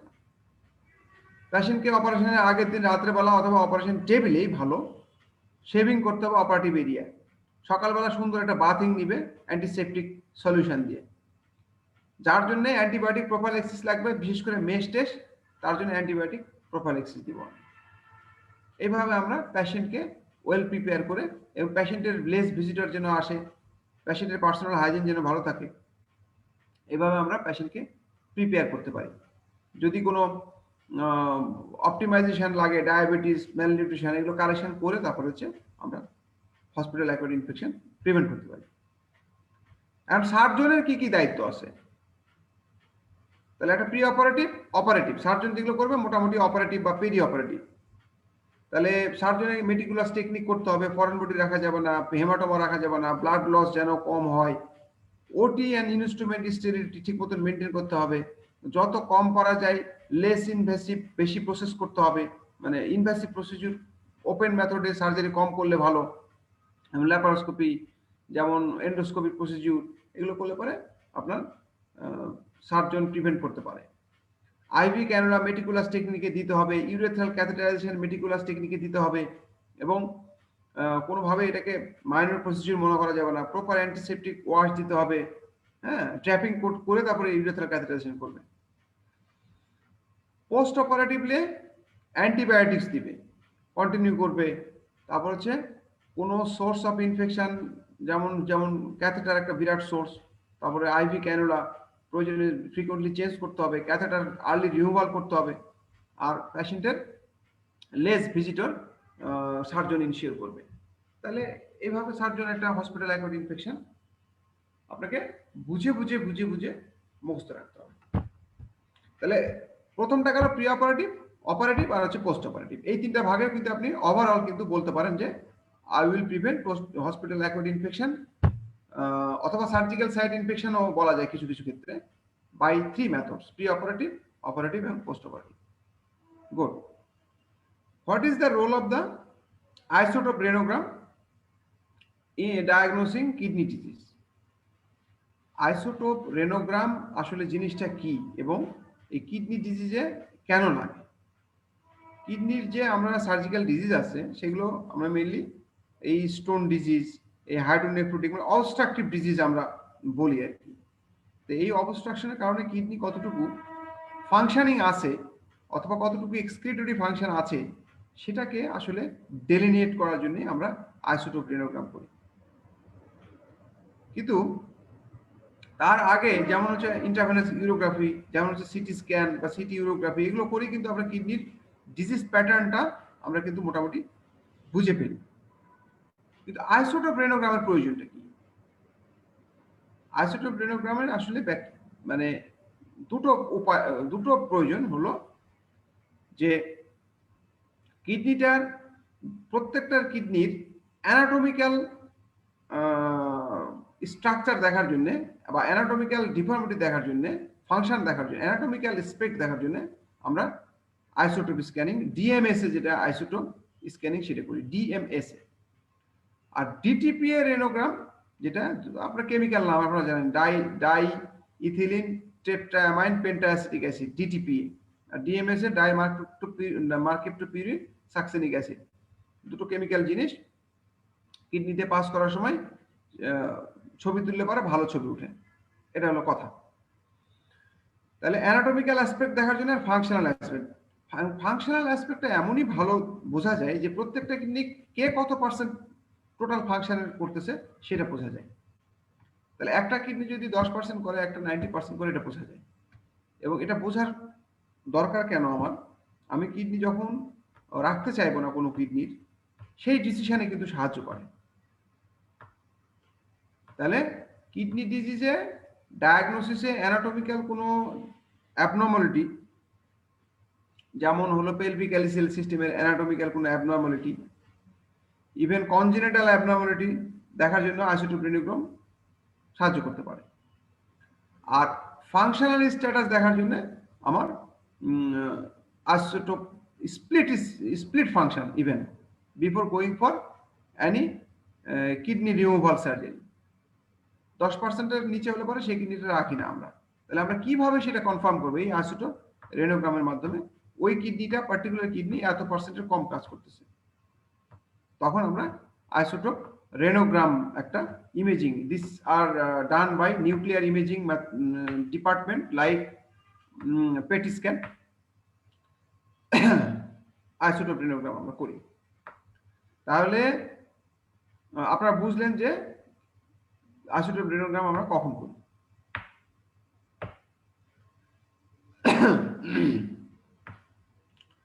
তারপর আসেন what are the pathology that can be diagnosed in thyroid pathology by radio iodine uptake. এটাও নিউক্লিয়ার মেডিসিন ডিপার্টমেন্ট করে। রেডিও আয়োডিন দিলে থাইরয়েড গ্ল্যান্ডটা কতটুকু নিল, কত দ্রুত নিল, কে বেশি নিল, কোন জায়গায় বেশি নিল, এটা হচ্ছে ব্যাপারটা। আমরা তাহলে কি কি কন্ডিশন আমরা ডায়াগনোসিস করতে পারি প্যাথোলজি? তাহলে আপনি বলেন, 1 নম্বর হলো প্রাইমারি থাইরোটক্সিকোসিস ডায়াগনোসিস করতে পারি, গ্রেভস ডিজিজ ডায়াগনোসিস করতে পারি। 2 নম্বর হলো হচ্ছে আপনি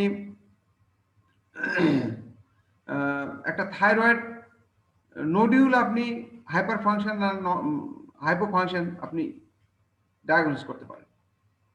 থাইরয়েড নোডিউল এটা হাইপো ফাংশন অথবা হাইপার ফাংশন, ওই স্পেসিফিক এরিয়াটা আপনি হট হিসেবে পেতে পারেন। তাহলে solitary thyroid nodule having a hyper function, আমার রেডিও আয়োডিন আপটেক লাগবে। টক্সিক অ্যাডিনোমা আপনি ডায়াগনোসিস করতে পারেন, টক্সিক অ্যাডিনোমা আপনি ডায়াগনোসিস করতে পারেন।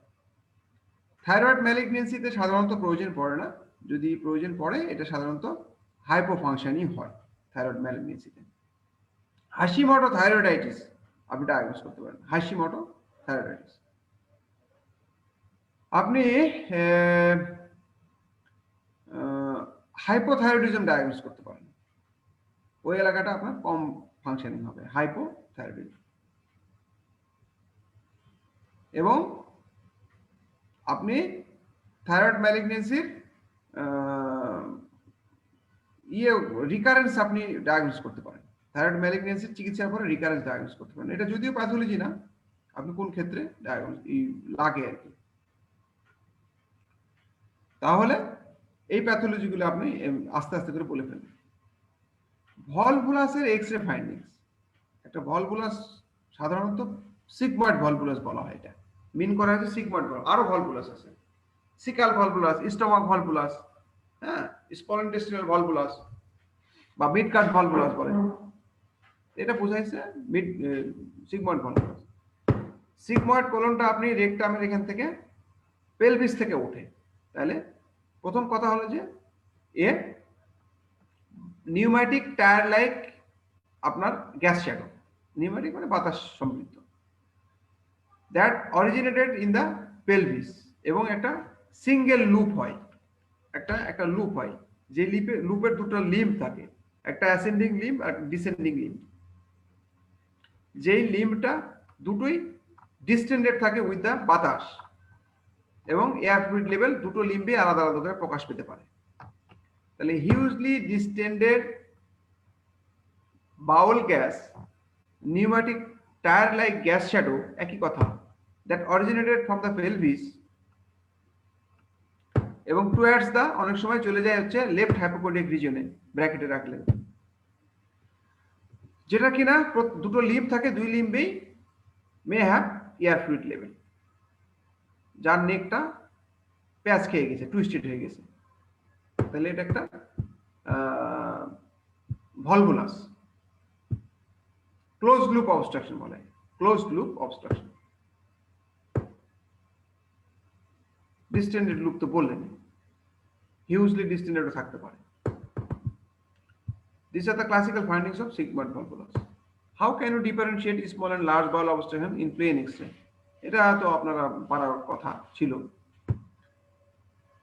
যে কোনো বাউল অবস্ট্রাকশন হলেই তো এখানে গ্যাস আর ফ্লুইড দিয়ে ডিস্টেন্ডেড হয়ে যাবে, আমরা গ্যাস দেখতে পারবো এক্সরেতে। সেই গ্যাস এবং ফ্লুইড কোন এলাকায় কিভাবে ডিস্ট্রিবিউটেড হয়ে আছে এবং এই গাঁটটার ডায়ামিটার কত বড় কত ছোট, এগুলো দেখে কিন্তু আমরা বুঝতে পারি। তাহলে স্মল বাউল centrally located gas distended bowel lobes.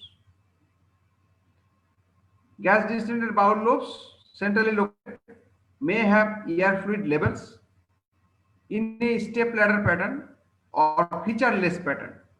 Ileum featureless হয়, step ladder pattern jejunum হয়, with a valvuli prominent valvuli connivences. These are the small bowel obstruction as feature.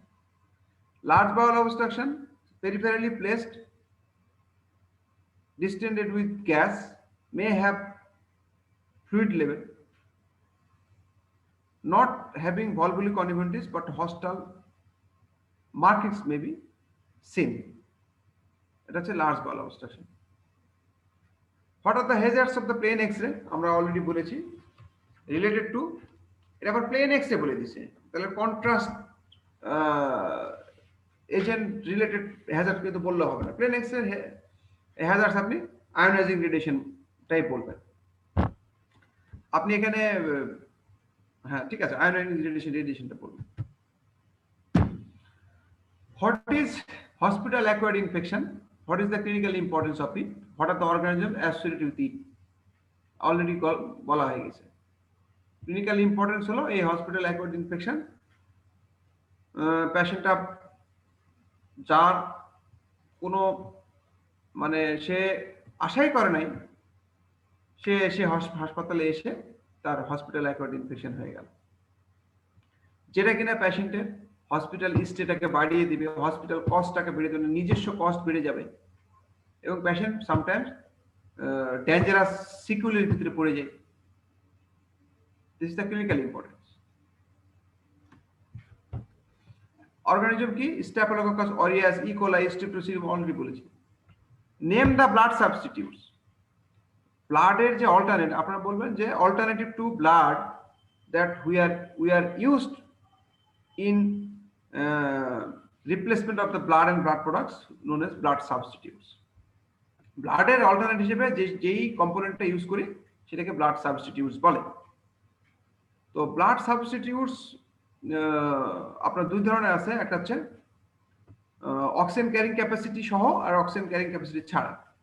Oxygen carrying ক্যাপাসিটিটাই আমাদের বেশি ট্রায়াল চলতেছে, এটাই হচ্ছে আমাদের main concern. Oxygen carrying capacity blood substitutes আর মেইনলি টু টাইপস, একটা হলো বায়োমাইমেটিক আর অ্যাবায়োটিক। বায়োমাইমেটিক হচ্ছে হিমোগ্লোবিন বেসড আর অ্যাবায়োটিক হচ্ছে আপনার পার ফ্লুরোকার্বন বেসড সিনথেটিক, পার ফ্লুরোকার্বন বেসড এবং পার ফ্লুরোকার্বন ইমালশন আজকাল ট্রায়ালে আছে, ব্যবহার করা হয়। This are the blood substitutes. এবং এটার সুবিধা কি, যে এই যে ব্লাড আমরা কালেকশন করি, আমরা যে risk of infection, storage, administrative, নানান কস্টিং, এগুলো অনেক চলে যায়। আমরা বাজারে যদি আমরা ব্লাড সাবস্টিটিউট পাই কমার্শিয়ালি অ্যাভেলেবল, তাহলে আমরা এত কিছু অ্যাভয়েড করতে পারবো, বিশেষ করে ট্রান্সমিশন অফ দ্য ইনফেকশন এবং other complication of the blood transmission.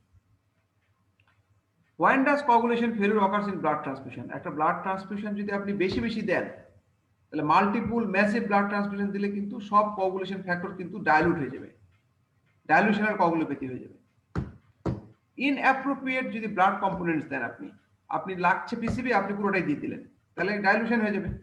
Whole blood দিয়ে দিলেন, পিসিবি লাগতেছে, প্যাক সেল লাগবে, আপনি পুরোটাই দিয়ে দিলেন, ডাইলুশন হয়ে যাবে। ইনঅ্যাপ্রোপ্রিয়েট ব্লাড কম্পোনেন্টস যদি আপনি দেন, লস্ট ফর লস্ট, যেটা required for replacement, usually 1:1:1 pack cell, platelets এবং ফ্রেশ ফ্রোজেন প্লাজমা, এইভাবে ব্লাড দিলে আপনার এটা প্রিভেন্ট করা যায়। যদি আপনি ঠান্ডা ব্লাড দেন, আপনার হাইপোথার্মিয়া হলে পরে ক্লটিং মেকানিজম ঠিক মতন কাজ করতে পারে না, কোয়াগুলেশন ফেলিয়ার হয়ে যাবে। stored blood long days দিলে পরে আপনার coagulation period হয়ে যাবে। What are the volume substitutes used in surgery? এটা আপনারা জানেন, আপনার প্লাজমা এক্সপেন্ডার কি কি আছে, যেমন অ্যালবুমিন, ডেক্সট্রান, হেটাস্টার্স, হ্যাঁ, তাহলে জেলুফুসিন, এগুলো ভলিউম সাবস্টিটিউটস। তারপর হচ্ছে হাই ইন্টারভেনাস ফ্লুইডস, হ্যাঁ, আপনার হাইপারটোনিক, আইসোটোনিক, হাইপোটোনিক,